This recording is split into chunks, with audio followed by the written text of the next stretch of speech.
Hey Mountain Kids, this is for you grade level 5. You're the bird.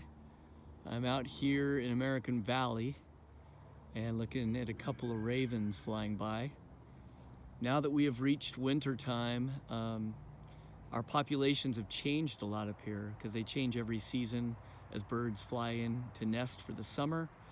And also some birds just move through and hang out for a week or a few days, maybe a month. But we have a few birds that are four-season birds, just like we are four-season people. And so what I want you to do is I want you to go outside and figure out who is like you, who is hanging around all through the year.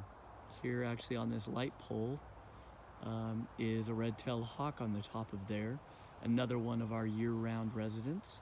So between a red-tailed hawk, common raven, I also see another bird sitting over here in this little shrub. That looks like a Steller's jay. And so just right there at your house, right where you live, go out and hang out for a little while and see what is still here. Who is like you, a four-season resident of Plumas County? So get out there and